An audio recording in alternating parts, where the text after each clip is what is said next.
ప్రార్థన చేసుకుంటున్నాను. కృపా ప్రేమ గల తండ్రి, జీవం గల దేవాని బంగారు పదాలకు వందనాలు స్తోత్రాలు చెల్లించుకుంటూ వస్తున్నాను తండ్రి. మహోన్నతుడివైన దేవుడు, పరిశుద్ధుడైన దేవుడు, మీకు వందనాలు స్తోత్రాలు చెల్లించుకుంటూ వస్తున్నాను తండ్రి.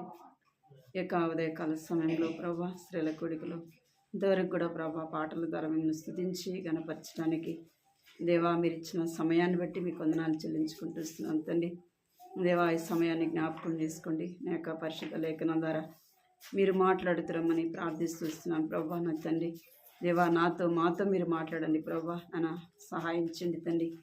చూడగల కనులు, వినగల చెవులు, గ్రహించే మనస్సు ప్రభా మీరు దయచేయమని ప్రార్థిస్తున్నాను తండ్రి. దేవా మీ సన్నిధిలో మేము కూర్చున్నామే కానీ ప్రభా నా తండ్రి మా యొక్క మనస్సు, మా యొక్క దృష్టి, మా ఆలోచన అంతా కూడా ప్రభా నా తండ్రి నీ యొక్క వాక్యం వైపు చూడడానికి, మీ వైపు చూడడానికి ప్రభా మీరు కృప చూపించండి తండ్రి. దేవా నాన్న చెదిరిపోయే తలంపులు, చెదిరిపోయే ఆలోచనలు అన్నిటినీ కూడా ప్రభా నాన్న మీ స్వాధీనంలో ఉంచుకోమని ప్రార్థిస్తున్నాను తండ్రి. దేవా మీరు మాతో మాట్లాడతారని ఆశతో ప్రభా నీ వైపు చూడడానికి నాన్న సహాయించండి తండ్రి. దేవా కృప చూపించండి. చిన్న బిడ్డలు కూడా జ్ఞాపకం చేసుకోండి. వారు కూడా ప్రభా నీ సన్నిధిలో ప్రభా నా తండ్రి భయము, భక్తి కలిగి ఉండటానికి కృప చూపించిన వారు అల్లరి చేయకుండా ప్రభా వారిని మీ స్వాధీనం ఉంచుకోండి ప్రభా. ఈ సమయం ఎంతో ఆశీర్వాదకరంగా, దీవెనకరంగా చేయండి ప్రభా. నన్ను సాతాను దుష్టుడు ప్రభా ఈ సమయాన్ని దొంగలించకుండా ప్రభా మమ్మల్ని మోసపరచుకున్నట్లుగా మీరు మమ్మల్ని జ్ఞాపకం చేసుకుంటూ రమ్మని ప్రభా మమ్మల్ని మీ స్వాధీనం ఉంచుకోమని ప్రార్థిస్తూ నిలబడుతున్నా ప్రభా. దాసరాలు నన్ను కూడా మీరు కనికరించండి ప్రభా. బలహీనరాలని తండ్రి నన్ను బలపరచండి ప్రభా. నా జ్ఞానము లేని దాన్ని తండ్రి జ్ఞానం దయచండి ప్రభా. నా నోటి మీ మాటలు ఉంచండి తండ్రి. నా సొంత మాటలు కాదు, నా సొంత తలంపుల ఆలోచన అన్నిటిని దూరపరచండి ప్రభా. మీరే మాట్లాడండి ప్రభా. నాకు అవసరమైనవి, మాకు అవసరమైనవి ప్రభా నీ యొక్క లేఖనాల ద్వారా మీరు మాట్లాడుతురమ్మని.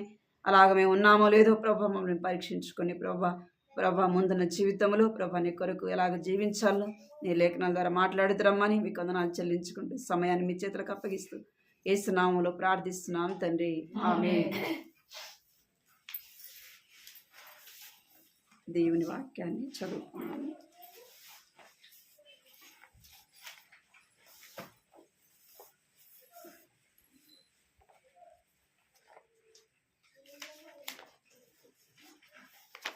మత్తయి సువార్త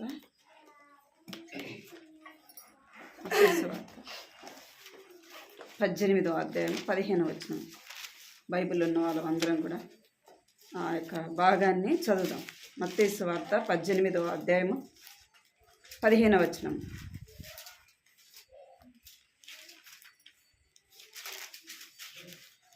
అధ్యాయము 15వ వచనం అందరం కలిసి చదువు. మరియు నీ సహోదరుడు నీ ఎడల తప్పిదము చేసిన ఎడల నీవు పోయి నీవును అతడును ఒంటరిగానున్నప్పుడు అతన్ని గద్దించుము. అతడు నీ మాట వినిన ఎడల నీ సహోదరుని సంపాదించుకుంటివి. ఇక్కడ ఇంకొక మాట కూడా చదువుదామండి. లూకా సువార్త 15వ అధ్యాయము 11వ వచనం. లూకా సువార్త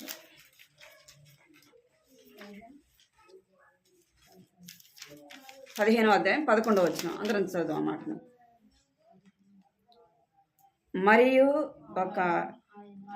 మరియు ఆయన ఒక మనుషుడికి 2 కుమారులు ఉండిరి. తర్వాత చదువు. ఇక్కడ మత్తయి సువార్తలో మనం చూస్తే 18వ అధ్యాయము 15వ వచనంలో ఒక మాట ఉంది కదా. ఏమనుంది అక్కడ? మీ సహోదరు నీ ఎడల తప్పిదము చేసిన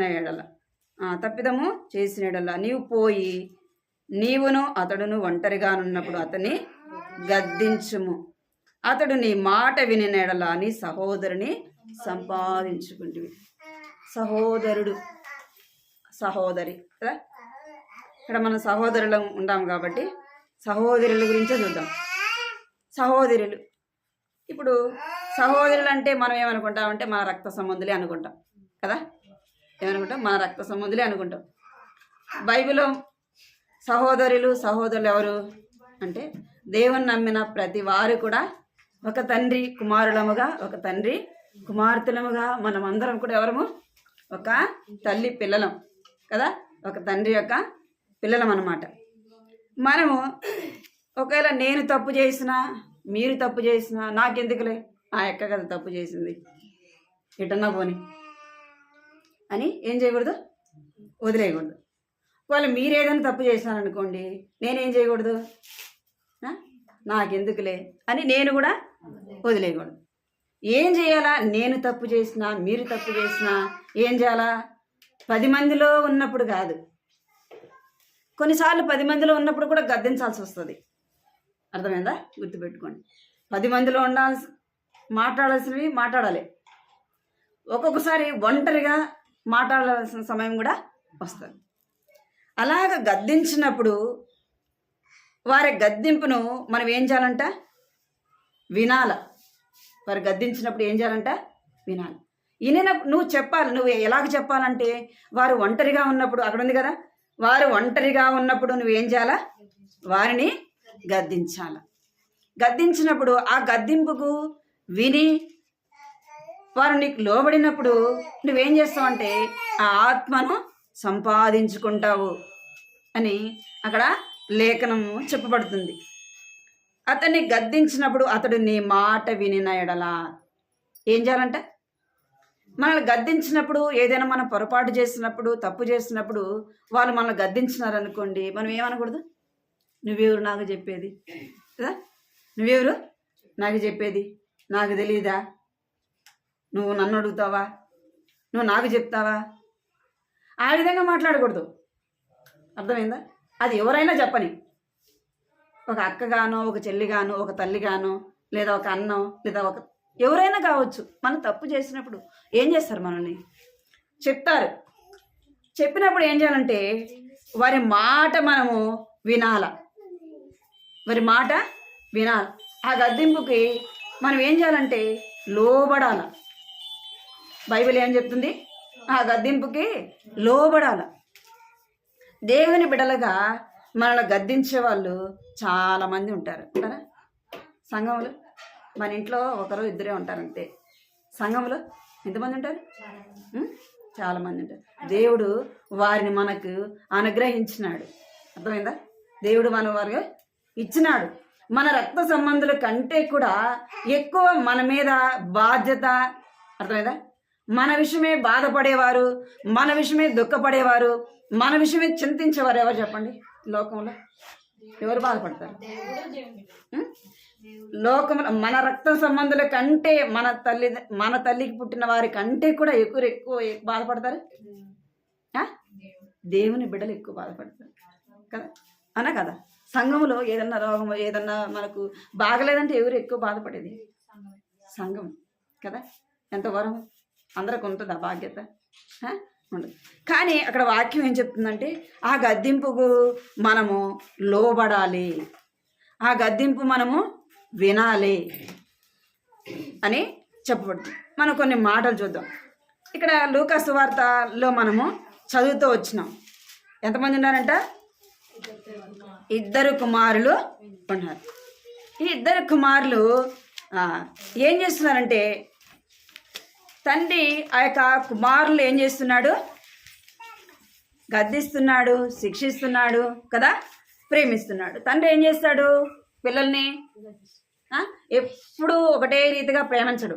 ఏం చేస్తాడు, తప్పు చేసినప్పుడు గద్దిస్తాడు, అవసరమైతే మాటతో చెప్తాడు, అవసరమైతే చేతులతో కూడా. ఎందుకు కొట్టాలా అంటే, తండ్రి కాబట్టి వారు చెడిపోవుట, వారు ఇష్టానుసారంగా జీవించుట ఎవరికి ఇష్టం లేదు, తండ్రికి ఇష్టం లేదు. కాబట్టి ఏం చేస్తాడంటే మనలను గద్దిస్తాడు అని ఇక్కడ లూకా సువార్త 15వ అధ్యాయంలో ఆయనకి ఏం చేశాడంట, 2 కుమారులు ఉన్నారు. 2 కుమారులలో చిన్నవాడి గురించి మనం చూద్దాం. చిన్న కుమారుడు ఏం చేస్తున్నాడంటే తండ్రి యొక్క మాట వినటానికి ఇష్టపడలేదు, తండ్రి యొక్క గద్దింపుకి ఇష్టపడడం లేదు. తండ్రి యొక్క మాట వినకుండా తండ్రి యొక్క గద్దింపుకు లోబడకుండా తను ఏం చేస్తున్నాడంటే తండ్రి గద్దింపు వినటానికి ఇష్టపడడం లేదు. తండ్రి యొక్క గద్దింపు మాట వినటానికి ఇష్టపడలే. అందుకే ఏం చేస్తున్నాడంటే చూడండి, సామెతలు 27వ అధ్యాయము 5వ వచనం. సామెతలు 27:5 వచనం.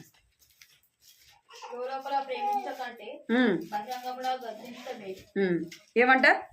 లోపల ప్రేమించుట కంటే బహిరంగంగా గద్దించుట మేలు.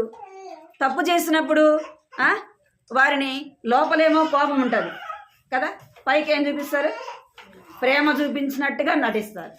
అక్కడ వాక్యం ఏం చెప్తుందంటే లోపల ప్రేమించుట కంటే, నువ్వు తప్పు చేసినప్పుడు బహిరంగంగా ఏం చేయాలంట?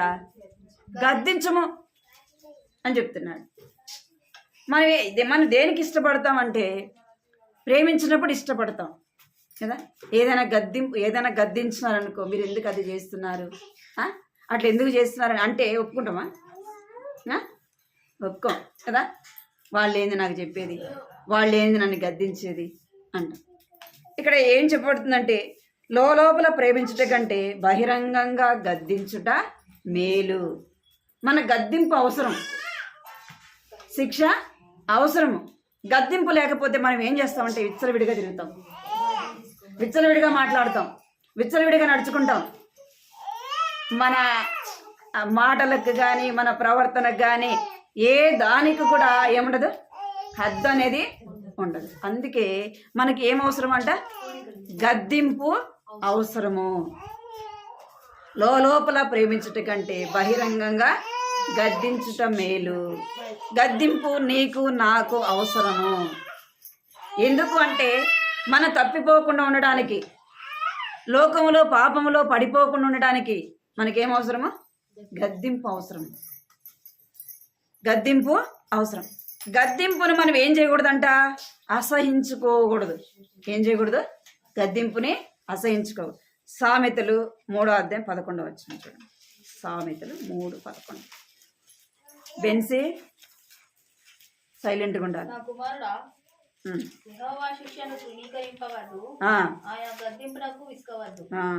ఏం చేయకూడదంట? 3:11. అదే ఏమన్నా అంటే, నా కుమారుడా యెహోవా శిక్షను తృణీకరింపవద్దు, ఆయన గద్దింపునకు విసుగవద్దు. యెహోవా శిక్షను ఏం చేయకూడదంట? మరి దేవుడు వచ్చి మనం శిక్షిస్తాడా? దేవుడు వచ్చి గద్దిస్తాడా? రిబ్కా నువ్వు తప్పు చేస్తున్నావు అని దేవుడు వచ్చి నాతో మాట్లాడతాడా? చెప్తాడా? ఎట్లా చెప్తాడు మరి? వాక్యం చదివితే వాక్యం ద్వారా చెప్తాడు. వాక్యం చదవకపోతే ఎవరి ద్వారా? దేవుని బిడ్డల ద్వారా చెప్తాడు. నువ్వు తప్పు చేస్తున్నావు, నువ్వు చేసేది తప్పు, నువ్వు మాట్లాడేది తప్పు, నువ్వు ప్రవర్తించేది తప్పు అని ఎట్ చెప్తాడంట? నా కుమారుడా అంటున్నాడు. నా కుమార్తె ఏమంటున్నాడు? యెహోవా శిక్ష నువ్వేం చేయకూడదు? తృణీకరించవద్దు. ఇంకా రాయబడింది కింద, ఆయన గద్దింపును విసుగవద్దు. ఎప్పుడు నన్ను గద్దిస్తానే ఉంటారు, ఎప్పుడు నన్ను ఏదో ఒకటి అంటానే ఉంటారు కదా. అదే మన బాధ. మన బాధ ఏంది? ఎప్పుడు మనకి చెప్తా ఉన్నారు అనుకోండి, ఆడి చేయొద్దు, ఆడి పోవద్దు, ఈడికి పోవద్దు, ఆడికి రావద్దు, ఈడికి రావద్దు అంటే ఏం చేస్తాం మనం? ఇష్టపడతామా? పొద్దాక చెప్తుంటే ఇష్టపడం కదా, విసుక్కుంటాం. ఏంది ఇల్లు ఎప్పుడు ఇదే చెప్తా ఉంటారు, ఎప్పుడు నన్నే చెప్తారు, నాకే చెప్తారు అని విసుకొస్తుంది. ఆ వాక్యం ఏం చెప్తుంది? ఆయన గద్దింపు నాకు విసుకవద్దు. దేవుని బిడ్డలైన వారు నేను మాటి మాటికి నీకు చెప్తున్నారు అంటే, నీకు మాటి మాటికి హెచ్చరిస్తున్నారంటే ఎందుకంటే మన మంచి కొరకే. ఒక కుటుంబంలో తల్లి, తండ్రి, కుమారుడు. అయితే ఆ కుమారుడు చదువుకున్నాడు. అంటే చిన్నప్పటి నుంచి కూడా ఆ పిల్లోడు స్కూల్ నుంచి ఇంట్లోకి రాగానే చెప్పేవాళ్ళంట, ట్యాప్ ఆపు, అక్కడ పోయి నీళ్ళు తిప్పు, ఇక్కడ స్విచ్ ఆపు, ఇక్కడ ఫ్యాన్ వేయి, ఇక్కడ లైట్ ఆపు, అది అట్ట చెయ్యి. ఇది ఇట్లా వచ్చినప్పటి నుంచి ఊరికే చెప్పేవాళ్ళంట చిన్నప్పటి నుంచి. ఒక వయసు వచ్చింది, చదువుకునే ఏజ్ అయిపోయింది, అంటే ఇంక ఉద్యోగం చేసే స్టేజ్కి వచ్చినాడు. అప్పుడు కూడా అట్లానే చెప్తా ఉన్నారంట, అది చెయ్యి ఇది చెయ్యి అని ఎప్పుడు ఏదో ఒకటి చెప్పేవాళ్ళంట. ఆడికి అనిపించిందంట, ఎప్పుడు ఇదే పని నాకు అసలుకి, అది చెయ్యి ఇది చెయ్యి, అది ఆపు ఇది ఆపు అని వీడికి ఏదన్నా ఉద్యోగం వస్తే బాగుండు అసలుకి తొందరగా అనుకున్నాడంట. అనుకొని ఇంటర్వ్యూకి పోయినాడు ఉద్యోగానికి పోగానే ఇంటర్వ్యూకి పోగానే హాల్లో లైట్లు అన్నీ వెలుగుతున్నాయంట, ఫ్యాన్లు అన్నీ తిరుగుతున్నాయంట. లైట్లన్నీ హాల్లో ఎవరు లేరు మనుషులు. ఇంటర్వ్యూలో ఎంతమంది ఉంటారు? ఏదో కొంతమంది ఉంటారు, ఎక్కువ మంది ఉండరు. పోగానే లైట్లు వెలుగుతున్నాయంటే ఫ్యాన్లు తిరుగుతున్నాయంట. పోయినా అంటారే ఎవరు మనుషులు లేరు, ఫ్యాన్ తిరుగుతున్నాయింది, లైట్లు వెలుగుతున్నాయింది అని పోయి ఫ్యాన్లు ఆపినాడు, లైట్లు ఆపినాడంట. ఇంకొంచెం దూరం పోగానే ఆడ ట్యాప్ నీళ్ళు పోతూ ఉన్నాయంట. ఆ నీళ్ళ అంటే అక్కడ ఏమేమి వదిలేసి ఇష్టానుసారంగా వదిలేసిపోయినారో అవన్నీ కూడా ఏం చేస్తున్నాడంట, ఆపుకుంటా అవన్నీ ఇట్లా చేయకూడదు కదా అన్నీ చేస్తా పోతున్నాడంట. అయిపోయింది, తన సమయం వచ్చింది, ఇంటర్వ్యూకి పోయినంట. లోపలికి పోగానే ఆ యొక్క ఓనర్ అన్నాడంట, ఉద్యోగం నీకు ఇచ్చేసినాను అన్నాడంట. ఈ ఉద్యోగము నీకు ఇచ్చినా అన్నాడంట. అనగానే ఏం సార్, నేను ఇప్పుడే కదా వచ్చి కూర్చున్నాను, నన్ను ఏం అడగను కూడా లేదు, అప్పుడే ఎట్లా ఇచ్చినారు అన్నాడంట. అంటే నువ్వు హాల్లో ఏమేం చేసినావు, ఇది నీ ఇల్లు కాదు, కానీ నువ్వేం చేసినావు బాధ్యతగా. ఎక్కడ ఏమి వదిలేసినా ఎంతోమంది వచ్చినారు, వాళ్ళందరూ మా కిందకి లేని వాళ్ళ పని వాళ్ళు చూసుకుని వెళ్ళిపోయి, నువ్వైతే ఏం చేసినావు బాధ్యతగా నువ్వు అవన్నీ కూడా చూస్తున్నావు. ఇంకంతకంటే ఏం కావాలా, అంతకంటే ఇంటర్వ్యూ ఏముంది, ఈ ఉద్యోగం నీకు ఇచ్చినానంట.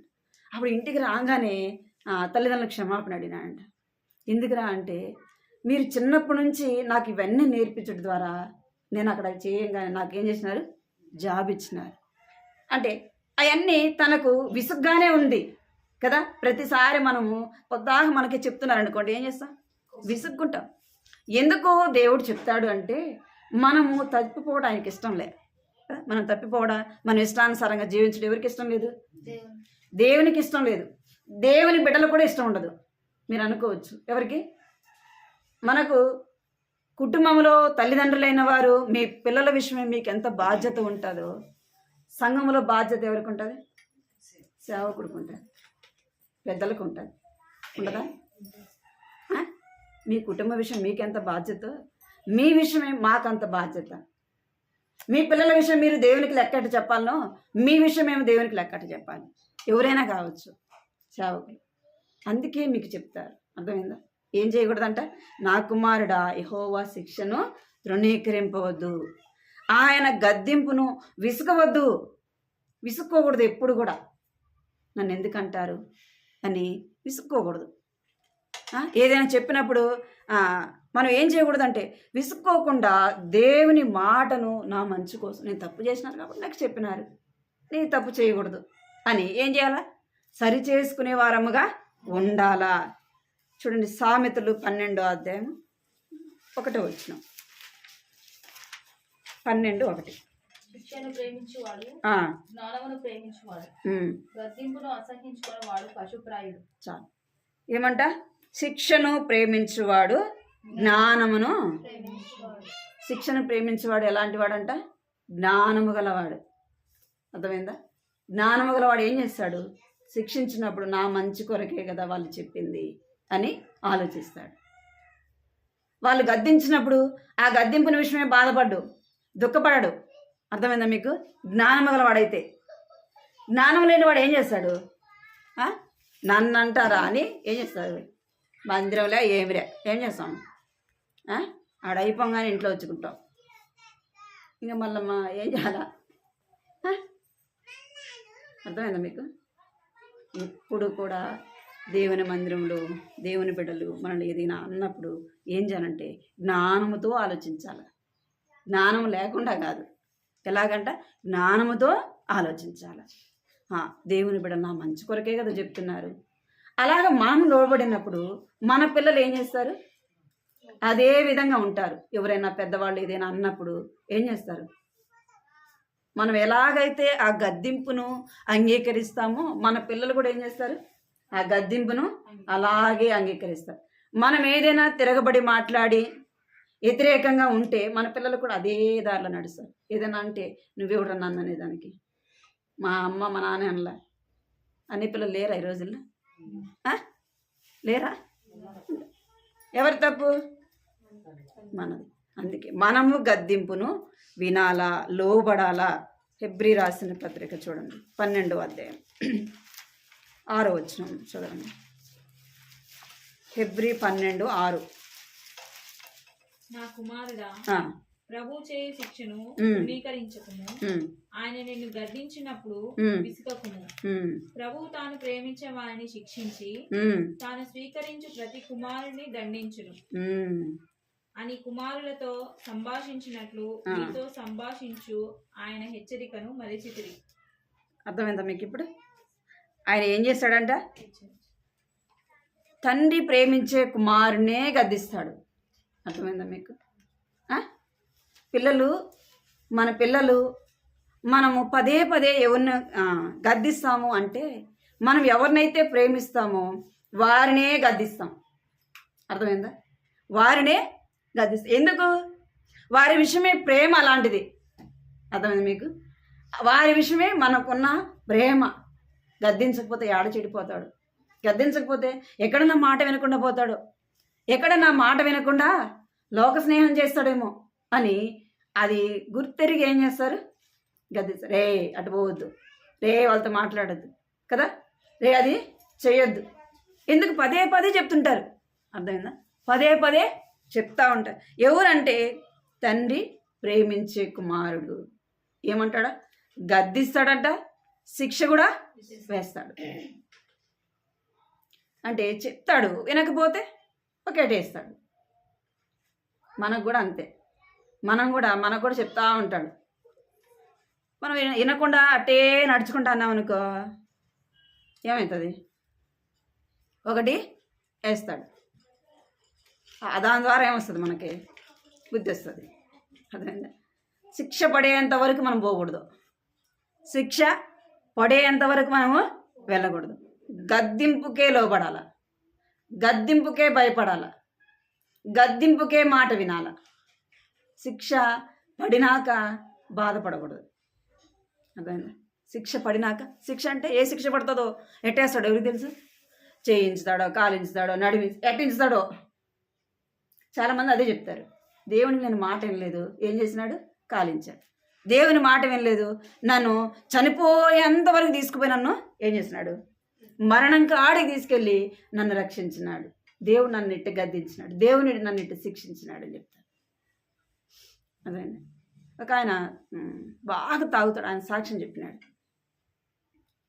విన్నా. ఆయన బాగా తాగుడు, దొంగతనం. అలాంటిది అస్సలు భార్య మాట అస్సలు వినడంట. వినకుండా తాగడం ఏందో, ఆమెను కొట్టడం ఏందో. మొత్తానికి ఆమె దేవుడిని నమ్ముకుంది. దేవుణ్ణి నమ్ముకున్నా కానీ, ఇద్దరు పిల్లలైనా కానీ ఆమెని ఇష్టానుసారంగా రోడ్లోనే తన్నేవాడంట, కొట్టేవాడంట. విచ్చలవిడిగా అప్పులు. ఇంకా అది ఇంకెట్టో అప్పులు బాధ భరించలేక దేవుణ్ణి నమ్ముకున్నాడంట. అట్లా ఎట్టంట పోవడం ఏందో రావడం ఏందో. ఎందుకంటే దేవుడు నన్ను అలాగైనా అప్పులు తీరుస్తాడేమో, పాత అప్పులన్నీ వదిలిపెట్టి కొత్త అప్పులు చేయొచ్చు. ఆయన చెప్తుంటే నాకే నవ్వొచ్చింది అసలుకి. అని అట్లా అప్పులకి దేవుడు నమ్ముకున్నాడు. అయినా కానీ తన జీవితం మారలేదంట. మారకుండా తీరంక ఎక్కడికి వచ్చిందంటే ఇంకా చనిపోయే స్థితికి వచ్చిందంట. ఆ అప్పుల బాధ భరించలేక నేను, నా భార్య, ఇద్దరు పిల్లలు చచ్చిపోవాలా అని నిర్ణయించుకున్నాడంట. అప్పుడు ఆయనకు ఆలోచన వచ్చిందంట, ఎట్టా చచ్చిపోతాం కదా, చచ్చిపోదాం. భార్య కూడా చెప్పినాడు, ఎట్టా నువ్వు నేను పిల్లలందరం చచ్చిపోదాం, కానీ చివరిగా ఏం చేద్దామంటే ప్రార్థన చేద్దాం. చివరిగా ప్రార్థన చేస్తాం, దేవుడు ఏమైనా మాట్లాడతాడేమో అని ప్రార్థన చేస్తే దేవుడు మాట్లాడి ఆయన దేవుడిని నమ్ముకొని సేవ చేస్తున్నాడు. ఇప్పుడు అదే శిక్ష అంటే అలాగా కొంతమందికి వస్తుంది. కొంతమందికి ఏమొస్తుందంటే దేవుడు మరణం కాడికి తీసుకెళ్తాడు, క్షణాల్లో ప్రాణం పోతుంది అన్నప్పుడు బుద్ధి చెప్తాడు. అంటే ఎవరిని ఎలా గద్దిస్తాడు. కానీ మనం గద్దింపుకి ఏం చేయకూడదంట, విసుగకుండా ఆ గద్దింపు మనము వినాలా, లోబడాలా. ఆ గద్దింపుకు మనము వినినప్పుడే, ఆ శిక్షను మనము ప్రేమించినప్పుడే మనం ఏం చేయబడతామంటే మన యొక్క ఆత్మను రక్షించుకునే వారముగా ఉంటాం. కీర్తనలు 141:5. కీర్తనలు 145:1. 141:5.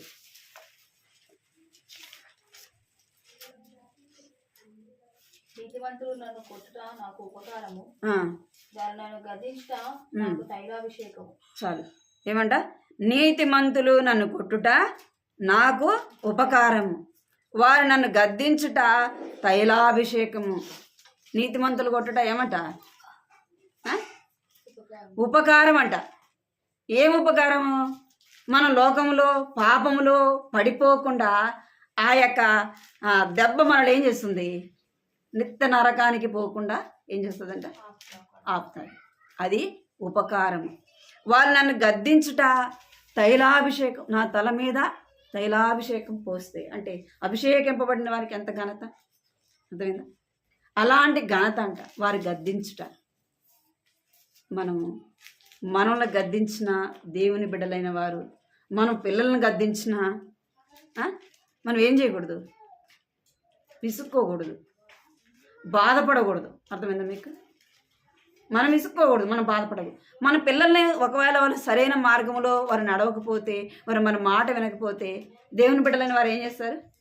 గద్దిస్తారు కదా. అవసరమైతే ఒక కేటు కూడా వేస్తారు. ఎందుకు? వారు మన మాట వినలే.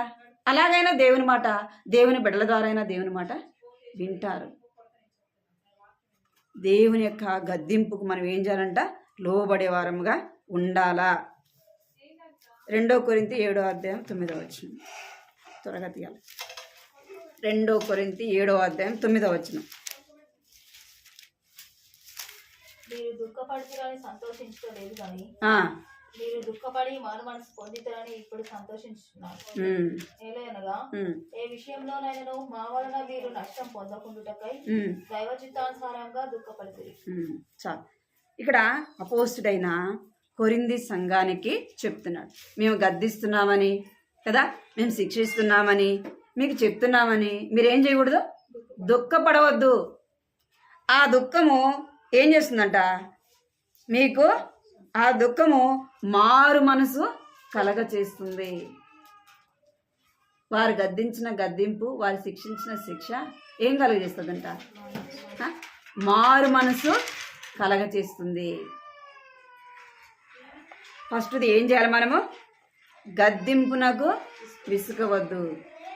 ఈ యొక్క లూకాసు వార్తలో ఉన్న యొక్క కుమారుడు, చిన్న కుమారుడు ఏం చేస్తూ వచ్చినాడంటే తండ్రి గద్దింపుకు ఇష్టపడలేదు. మొదటిది. రెండోది, ఆ యొక్క కుమారుడు ఏం చేస్తూ వచ్చినాడంటే స్వేచ్ఛను కోరుకుంటూ వచ్చినాడు. ఏం కోరుకుంటూ వచ్చినాడు? తండ్రి యొక్క అధికారము కింద ఉండటానికి తాను ఇష్టపడలే. తండ్రి అధికారం కింద ఉంటే ఏం చేయాలా? ఇప్పుడు మన పిల్లలు మన చేతి కింద ఉన్నారనుకో ఏం చేయాలా? వాళ్ళు ఇష్టానుసారంగా చేయడానికి అయిద్దా? ఏం చేయాలన్నా మనం చెప్పినట్టే చేయాలా. ఒకవేళ వాళ్ళు పెళ్ళిళ్ళు అయ్యిండవచ్చు కదా, వివాహాలైనా కూడా తల్లిదండ్రుల దగ్గర ఉన్నారనుకోండి, అత్తమామ దగ్గర, కోడలైనా కొడుకైనా ఏం చేయాలా?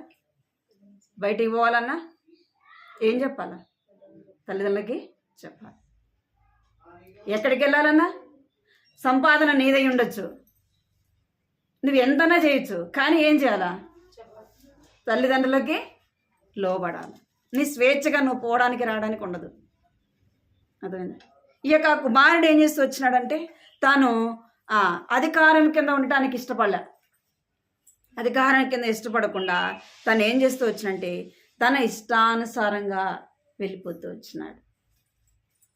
మనం ఎలాగ ఉండాలంటే, నువ్వు రక్షింపబడినాక, నువ్వు దేవుని బిడ్డగా చేయబడినాక నువ్వు ఏ అధికారం కింద ఉండాలి? ఎవరు అధికారం కింద ఉండాలి? దేవుని నమ్ముకున్నాక ఎవరు అధికారం కింద? తల్లిదండ్రుల అధికారం కింద ఉండాలి, భర్త అధికారం కింద ఉండాలి. ప్రాముఖ్యంగా దేవుని యొక్క బిడ్డల అధికారం కింద నువ్వు ఉండాలి. నీ ఇష్టానుసారంగా నువ్వు పోయి రావడానికి, ఇష్టానుసారంగా పోయి వచ్చేది ఎవరు? ఏ అదుపు లేని వాళ్ళే పోయేది కదా. ఏ అదుపు లేకపోతే ఏం చేస్తారు? వాళ్ళ ఇష్టం, ఎప్పుడు పోతారో ఎప్పుడు వస్తారో. ఎందుకు? వారు అధికారం కింద లేరు. అర్థమైందా? వారు అధికారం కింద లేరు, వాళ్ళు నడిపించేవాళ్ళు లేరు. అందుకే వాళ్ళు ఏం చేస్తారంటే వాళ్ళ ఇష్టానుసారంగా పోతారు, వస్తారు. ఈ యొక్క కుమారుడు ఏం చేస్తున్నాడంటే తండ్రి గద్దింపుకు ఇష్టపడలే. రెండోది దేనికి ఇష్టపడలేదంటే తండ్రి యొక్క అధికారం కింద ఉండటానికి ఇష్టపడలే. మనం ఏ స్థాయిలో ఉన్నా, మనం ఏమి చేస్తున్నా ఏం చేయాలంట? ఏం చేయాలా? అధికారం కింద ఉండాలి. నీ భర్త ఆధీనంలో నీవు ఉండాలి, తల్లిదండ్రుల ఆధీనంలో నీవు ఉండాలి, సంఘములో దేవుని యొక్క బిడ్డల యొక్క అధికారం కింద నీవు ఉండాలి. నువ్వేం చెప్పేది, నువ్వేం చేసేది కాదు. వారు ఏది చెప్తే మనం అది చేయాలి. అది మన క్షేమం, అది మనకు మేలు. ఎస్తేరు రాణి అయినప్పటికీ ఎస్తేరు గ్రంథంలో 2వ అధ్యాయం 20వ వచనంలో ఎస్తేరు ఇప్పుడు ఏ స్థానంలో ఉందంటే రాణి స్థానంలో ఉంది. రాణి స్థానంలో ఉంది. చదవండి 2వ అధ్యాయం 20వ వచనం చదవాలి. 2వ అధ్యాయం 20వ వచనం. ఎస్తేరు మొర్దెకై యొక్క పోషణ వందున్న కాలమున చేసినట్టుగానే ఇప్పుడు అతని మాటకు ఆమె లోబడుచున్నాడు గనుక మొర్దెకై తనకు ఆజ్ఞాపించిన ప్రకారము ఎస్తేరు తన జాతినైనను తన వంశమునైనను తెలియజేయకపోయి ఉండేది. ఏం చేస్తుందంట? ఆమెను పోషించేటప్పుడు ఎలాగైతే మొర్దెకై యొక్క అధికారం కింద ఎస్తేరు ఉంటుందో, ఇప్పుడు రాణి అయినా కూడా ఆమె సొంతంగా ఏది చేయట్లా. రాణి అయినా సొంతంగా ఏమి కూడా చేయడం లేదు. మొర్దెకై ఏది చెప్తున్నాడో అదే ఆమె చేస్తుంది. ఆ మాటే వింటా ఉంది, ఆ మొర్దెకై మాటకే లోబడతా ఉంది. రాజు ఆధీనంలో ఉంది, కానీ ఎవరు అధికారం కింద ఉంది? తన తండ్రి అయిన మొర్దెకై యొక్క అధికారం కింద ఉంది. నువ్వు ఏ స్థాయిలో ఉన్నా, నువ్వు ఏ అంతస్తును కలిగి ఉన్నా ఎవరి అధికారం కింద ఉండాలి? దేవుని యొక్క బిడ్డల యొక్క అధికారం కింద నీవు ఉండాలా. చూడండి, రోమా రాసిన పత్రిక 13వ అధ్యాయం 5వ వచనం. రోమా రాసిన పత్రిక 13:5.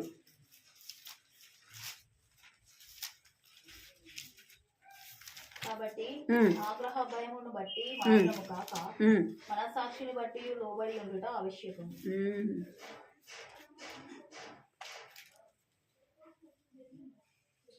13:5 ఎలాగుండాలంట? ఆగ్రహమును బట్టి కాక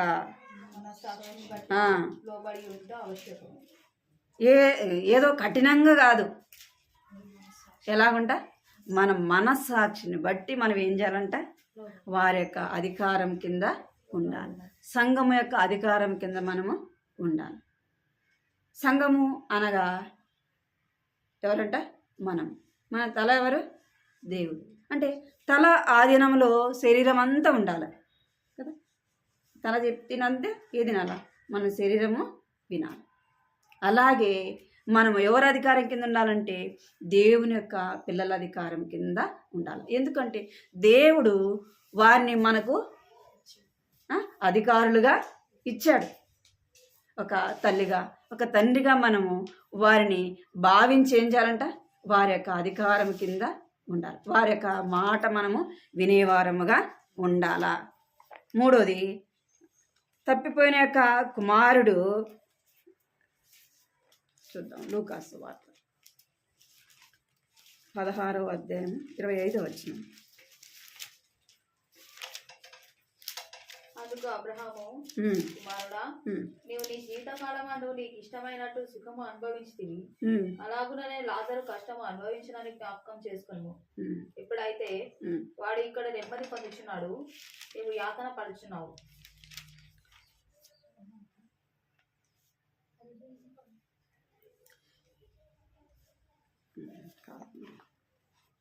ఇక్కడ ఏం చేయాలంటే, లోకంలో ఈ యొక్క కుమారుడు ఏం చేస్తూ వచ్చినాడంటే తండ్రి గద్దింపుకు ఇష్టపడలే.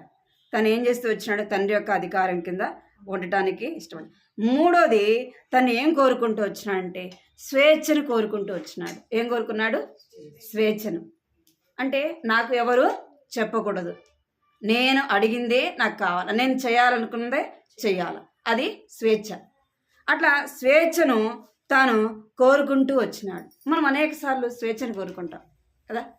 ఏం కోరుకుంటాం? స్వేచ్ఛను కోరుకుంటాం. పిల్లలు కూడా అంతే, మనం చెప్పినట్టు వింటారా?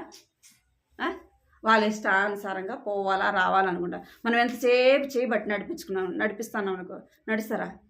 ఏం చేస్తారు? చెయ్యి వదిలిపెట్టి వాళ్ళ ఇష్టంగా పోవాలా. పడతామని తెలీదు వాళ్ళకి, దెబ్బలు తగ్గుతాయని తెలీదు, కానీ ఏం చేయాలా? చెయ్యి వదిలిపెట్టి పోవాలా. దాన్ని ఏమంటారు? స్వేచ్ఛ. స్వేచ్ఛ వల్ల ఏమొస్తుంది? నష్టము వస్తుంది. చెయ్యి వదిలిపెట్టి పోయినారనుకో, పండారనుకో, దెబ్బ తగిలితే అయ్యో అని కొట్టుకుంటారు కదా. దాన్ని ఏమంటారు? స్వేచ్ఛ. స్వేచ్ఛను ఈ యొక్క చిన్న కుమారుడు కూడా ఏం కోరుకున్నాడంటే స్వేచ్ఛను కోరుకున్నాడు. స్వేచ్ఛను కోరుకొని తను ఏం తీసుకొని పోయినాడు? పోయేటప్పుడు ఆస్తి నా భాగం నాకు ఇమ్మని తీసుకొని పోయినాడు. ఇంకేం ఎవరు అడిగేవాళ్ళు లేరు. ఏం చేసినాడు? తిన్నాడు, తాగినాడు, ఇష్టం వచ్చినట్టు తిరిగినాడు. ఏమైంది? అంతా పోగొట్టుకొని నష్టపోయినాడు. అయితే స్వేచ్ఛను కోరుకున్న, మన స్వేచ్ఛగా జీవించిన దేవుడు ఏం చేస్తాడు? మనం చేసినటన్నిటికీ శిక్ష ఉంది. అందుకే ప్రసంగి 11వ అధ్యాయం 9వ వచనంలో ఉంది కదా. ప్రసంగి 11:9.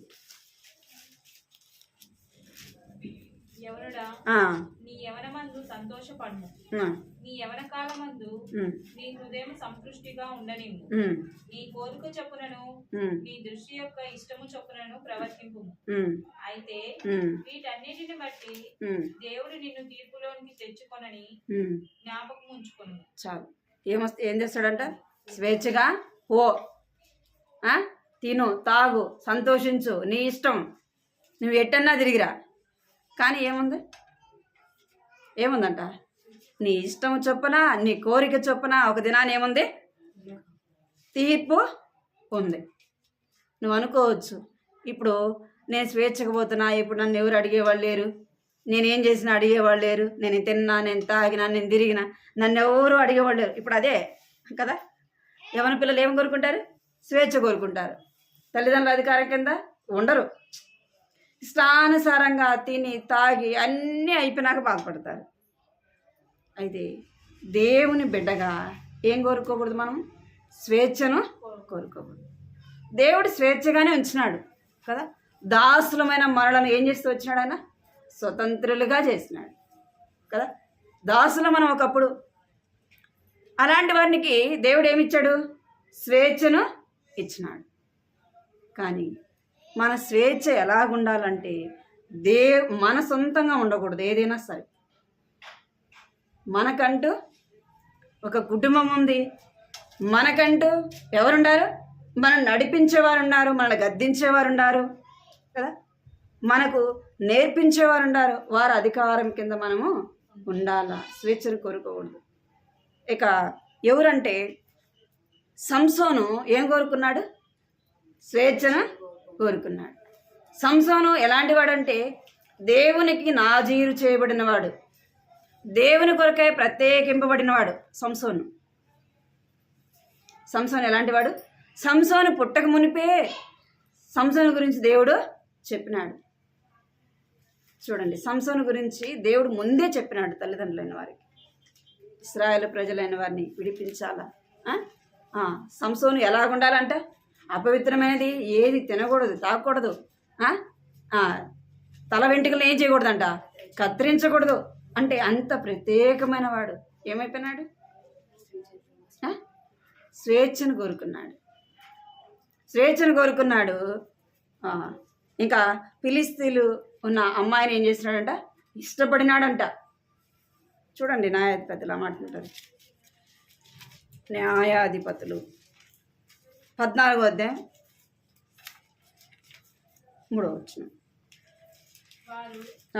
నీ స్వజనుల కుమార్తెలలో గాని నా జనులలోనే గాని స్త్రీ లేదనుకొని సున్నతి పొందని ఫిలిస్తీయులలో నుండి కన్యను తెచ్చుకొనుటకు వెళ్ళుచున్నావా అని అతన్ని అడిగిరి.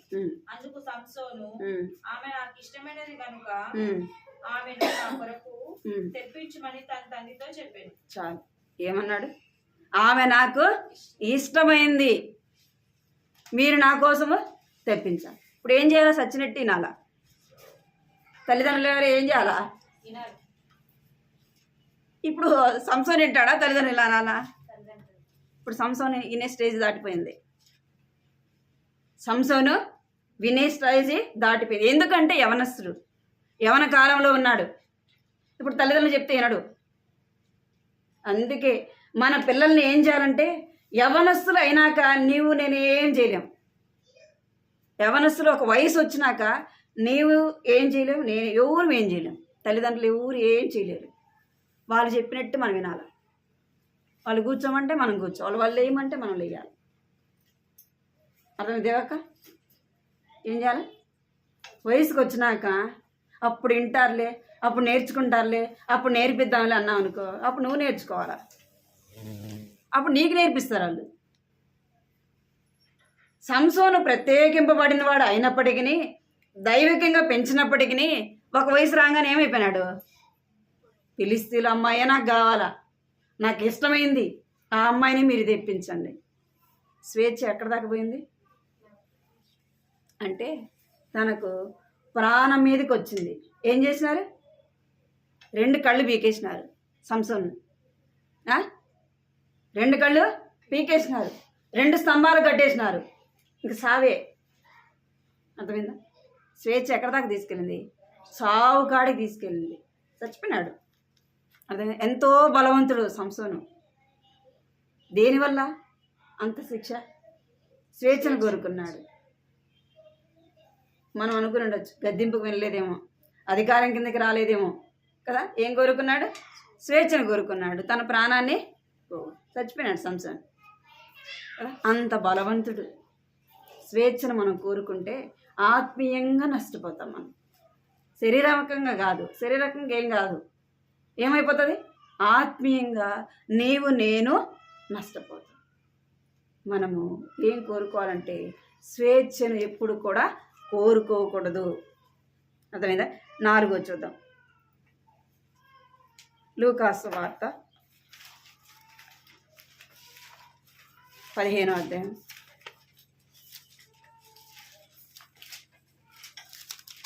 బుద్ధి వచ్చినప్పుడు అంటే చూడండి కింద 17.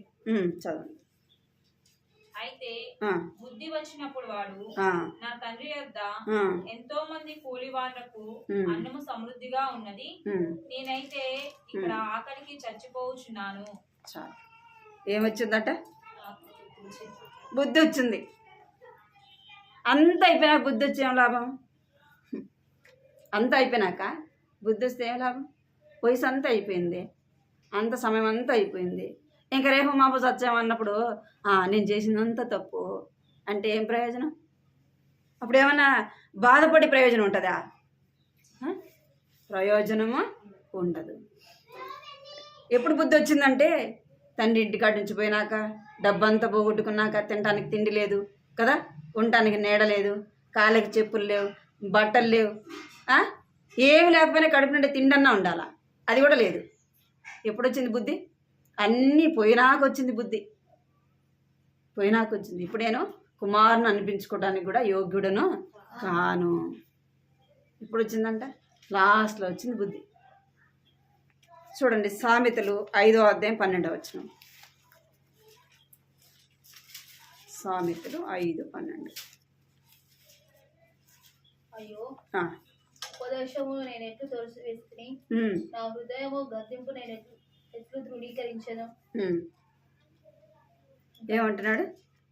అయ్యో ఉపదేశము నేనెట్లు త్రోసివేసి తిని, నా హృదయము గద్దింపగా నేనెట్టు తృణీకరించి తిని, నా బోధకుల మాట నేను వినకపోతిని, నా ఉపదేశకులకు నేను చెవియొగ్గక లేదు. ఎప్పుడు బాధపడుతున్నాడంట? అయ్యో అయ్యో అంటున్నాడు. అంత పోయినాక బాధపడుతున్నాడు. అయ్యో నన్ను గద్దించినప్పుడు నేను వారి గద్దింపును త్రోసివేసి తిని కదా, నా బోధకుల మాట నేను వినకపోతిని, వారు నాకు ఉపదేశం చేస్తున్నప్పుడు నేను చెవియొగ్గి ఆలకించకపోతిని అంటున్నాడు. ఎప్పుడు అంటున్నాడు? అంత పోయినాక అంటున్నాడు. మనం కూడా అంతే అంటాం. పిల్లలు ఇప్పుడు పట్టించుకోం పిల్లల గురించి కదా. ఇప్పుడు మనము పిల్లల గురించి పట్టించుకోం. వాళ్ళు పెద్ద అయినాక వాళ్ళు చేయరాని తప్పు చేసినప్పుడు మరి మన మాట వినక అప్పుడు బాధపడతాం.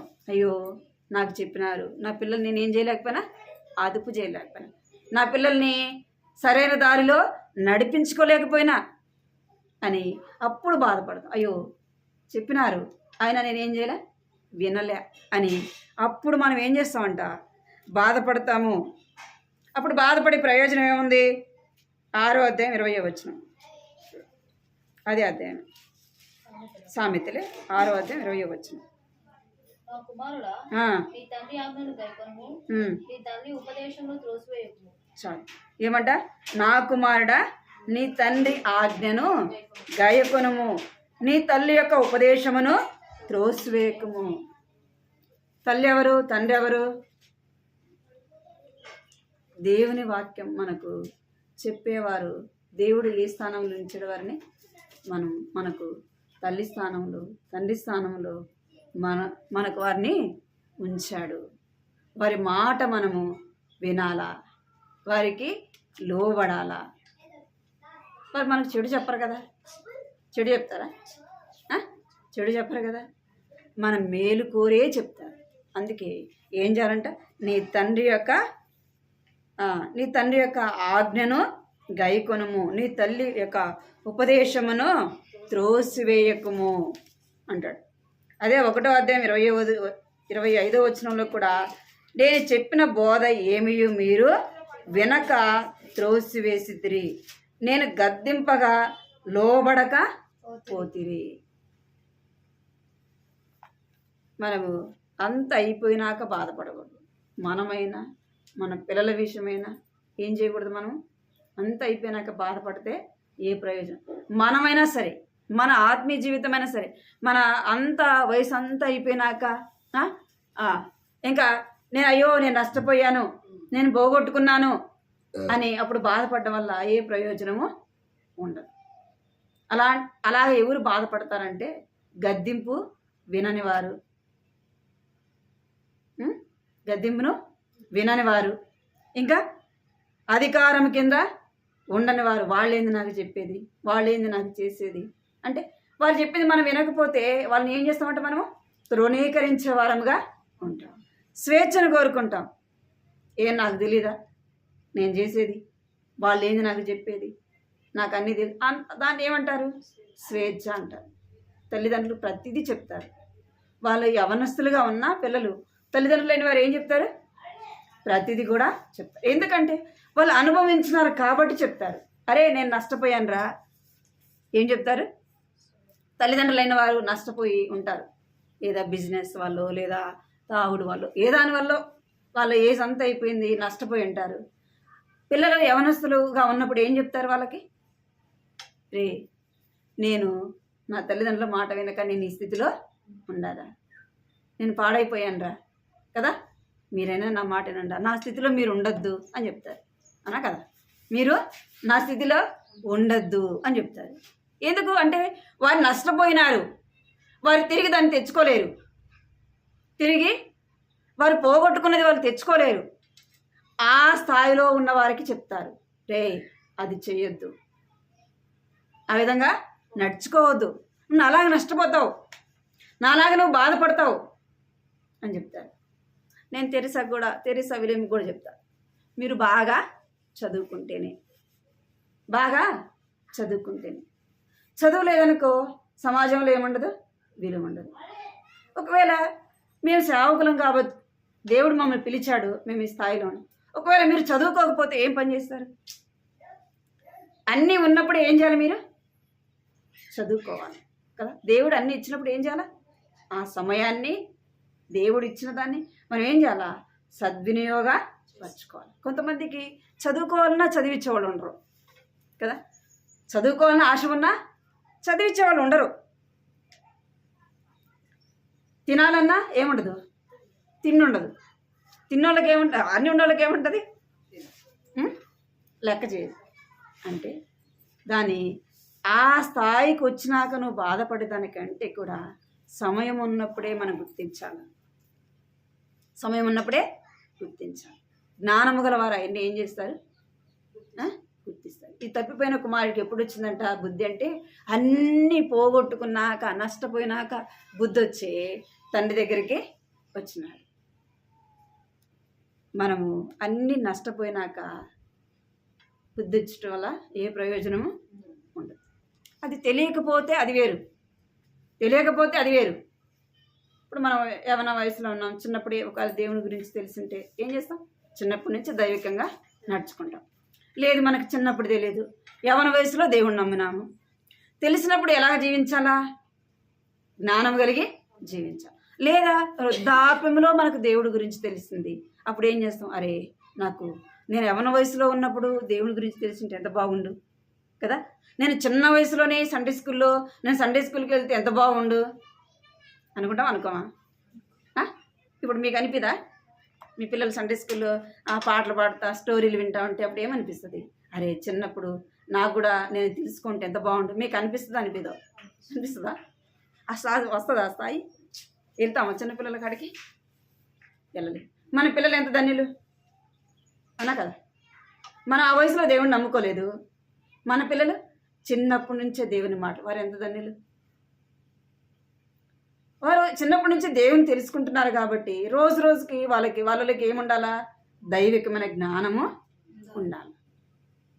మనం యవ్వన వయసులో దేవుణ్ణి నమ్ముకున్నాము కదా, ఇప్పటి నుంచి మనం ఎలాగ జీవించాలా అంటే జ్ఞానము కలిగి నడుచుకోవాలి. దేవుని యొక్క గద్దింపుని వినాలి, దేవుని బిడ్డలైన వారి గద్దింపుని వినాలి. మనం ఏమైనా అనంగానే ఏం చేయకూడదు? అలిగి రాకూడదు. మీ భాషలో చెప్పాలి, ఏం చేయకూడదు? అలిగి రాకూడదు. ఎప్పుడైనా సరే ఎవరిని కూడా బాధ పెట్టడానికి ఎవరు అనరు, గుర్తుపెట్టుకోండి. ఇప్పుడు నేను ఏదైనా అన్నాను అనుకోండి, మీరు నన్ను ఏదైనా అన్నారు, నేను మిమ్మల్ని ఏదైనా అన్నా, మీరు నన్ను బాధ పెట్టడానికి అనరు. అర్థమైందా? నేను మిమ్మల్ని బాధ పెట్టడానికి అనను. అది మనం ఎలాగా తీసుకోవాలంటే, ఇప్పుడు మన అక్కో తమ్ముడు చెల్లెలు మనం ఏదైనా అంతే ఏం చేసుకుంటాం? నా తమ్ముడే కదా అనింది, మా అక్కే కదా అనింది అంటాం. వాళ్ళ మీద కక్ష పెంచుకుంటామా? ఏం చేస్తాం? మా అన్నే కదా అనింది.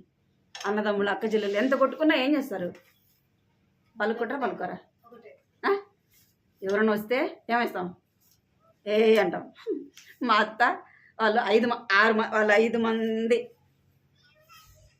వాళ్ళని ఎవరన్నా ఏమన్నా అన్నారంటే మా అత్త పోయి ఉంటుంది ముందాడ. మీకు అన్న చెప్తాడో చెప్పడో చెప్పింటాడు కొన్నిసార్లు. వాళ్ళు ఎవరా మా అత్తని పలకరు. ఎందుకంటే ఏదో జరిగితే ఆమె డబ్బులు లేదని ఊరంతా వెళ్ళేసింది. సొంతం అక్క చెల్లెలు ఆ ఊర్లో ఉన్న ఆమె పక్షంగా మాట్లాడాలి, అన్న వాళ్ళ అమ్మ పక్షంగా. ఇప్పుడు ఆమె ఏం చేస్తుందంటే వాళ్ళ అక్క చెల్లెలకు ఏమి జరిగినా ఈమె ముందుంటుంది. రక్త సంబంధం అలాంటిది. అన్న అంటాడు, నువ్వు పోవద్దుమా, నువ్వు చేయొద్దుమా. మా ఆడబిడ్డ కూడా అంటుంది, చేయొద్దుమా, నువ్వు పోవద్దుమా అంటే ఆమె ఏమంటుంది? నా రక్త సంబంధం, నేను పోగొట్టుకుంటానా అంటుంది. అంటే రక్త సంబంధము అలాంటి వాళ్ళు ఏమన్నా కూడా ఏం చేయ మనము మనసులో పెట్టుకో. మనం కూడా దేవుని బిడ్డలైన వారు ఏదైనా చెప్తే దాని విషయంలో మనం బాధపడకూడదు. అర్థమైంది మీకు? ఇప్పుడు కాదు, ఎప్పుడు కూడా ఏం చేయకూడదు? బాధపడకూడదు. సరే, నా దేవుని బిడ్డలు నా మంచి కొరకే చెప్పినారు. ఒకవేళ ఆ క్షణంలో నీకు బాధ కలిగించవచ్చు, బాధ అన్నప్పుడు బాధ కలిగించవచ్చు, కానీ ఆ బాధను నువ్వేం చేయకూడదు? ఎంతోసేపు పెట్టుకోకూడదు. అర్థమైందా మీకు? ఎంతోసేపు పెట్టుకోకూడదు. దాన్ని అక్కడే వదిలేసారు. నేను ఇలాంటి తప్పు ఇంకొకసారి చేయకూడదు, నేను ఇలాగ నడుచుకోకూడదని జ్ఞానము తెచ్చుకోవాలి. ఒకటి గుర్తుపెట్టుకోండి, కడుపులో పడిన విషం చుక్క ఏం చేస్తుందంట? ఒక్కరినే చంపుతుంది. కడుపులో పడిన విషం, మనం ఏదైనా విషం తాగినామనుకోండి, ఎంతమంది వచ్చారు? ఎవరైతే తాగుతారో వాళ్ళే చచ్చిపోతారు. చెవులో పడిన విషం అంట ఏం చేస్తుందండి? కొన్ని బంధాలని చంపుతుందంట. అర్థమైంది? కడుపులో పడిన విషము ఒక మనిషినే చంపుతుందంట. చెవులో పడిన విషము కొన్ని బంధాలను చంపుతుందంట. ఏంటది?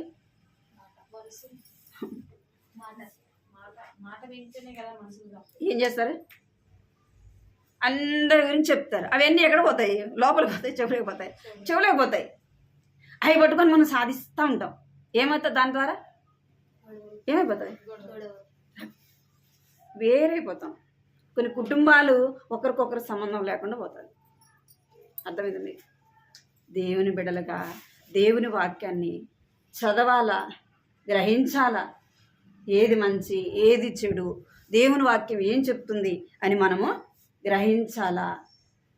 మొదటిది ఏంది? గద్దింపును ఏం చేయాలంటే మనము గద్దింపును తిరస్కరించు. గద్దింపును మనం ఏం చేయాలంట? ప్రేమించాలా. గద్దించినప్పుడు ఆ గద్దింపును మనం ఎలా స్వీకరించాలా? వారు నన్ను ప్రేమిస్తున్నారు కాబట్టే నన్ను గద్దిస్తున్నారని చెప్పాలి. వాళ్ళు నన్ను ప్రేమిస్తున్నారు కాబట్టే వాళ్ళు నన్ను ఏం చేస్తున్నారు? గద్దిస్తున్నారు అని చెప్పాలి. మనం రెండోది ఏం చేయాలంట?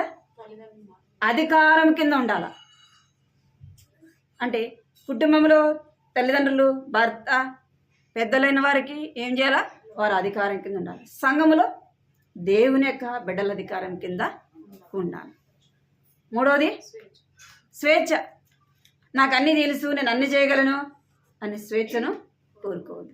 నువ్వెవరివే అంటే బాలుడివే. ఎవరు నువ్వు? బాలుడివే.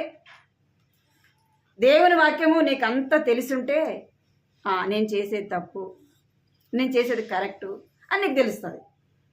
ఇప్పుడు మనం ఎవరు అంటే బాలుడమే, అంటే చిన్నపిల్లలమే. స్వేచ్ఛను మనము కోరుకో. మూడోది ఏం కావాలంటే మనకి బుద్ధి. మూడోది స్వేచ్ఛను కోరుకోదు. నాలుగోది బుద్ధి వచ్చినప్పుడు, అంటే అంత అయిపోయినాక బాధపడితే ప్రయోజనం. అక్కడ దాకా మనం ఆ స్థాయి దాకా వెళ్ళకూడదు. దేవుని వాక్యాన్ని అందుకే చదవాలి. సమయం ఉన్నా లేకున్నా ఏం చేయాలి? దేవుని వాక్యాన్ని చదవాలి. దేవుని వాక్యం చదవకపోతే మనకు నెమ్మది ఉండదు. మనకు నెమ్మది ఉండదు, మన కుటుంబంలో కూడా నెమ్మది ఉండదు. గుర్తుపెట్టుకోండి. వ్యక్తిగతంగా నెమ్మది ఉండదు. ప్రార్థన చేసుకోకుండా బైబిల్ చదవకపోతే ఉంటుంది నెమ్మది? నెమ్మది ఉండదు. మనకు ఉండదు, కుటుంబంలో ఉండదు. మనం సైలెంట్గా ఉన్నా ఏదో విధంగా సైతాన్ని తీసుకొస్తుంది. కలవరం కలవరం కలవరం, ఆ రోజంతా కలవరంగానే ఉంచుతుంది. అందుకే మనం ఏం చేయాలి? లేవంగానే మోకరించి బైబిల్ చదువుకొని ప్రార్థన చేస్తాం. అప్పుడు దేవుడు ఏం చేస్తాడంటే ఆ రోజంతా కూడా మనల్ని ఎలాగ ఉంచుతాడంటే ప్రశాంతంగా, మన మనసంతా కూడా నెమ్మదిగా ఉంచుతాం. ప్రార్థన చేసుకుని 4 గంటల ఆత్మీయ జీవితంలో మనం ఎదిగినట్టుగా దేవుడు సహాయం చేయడం కొరకే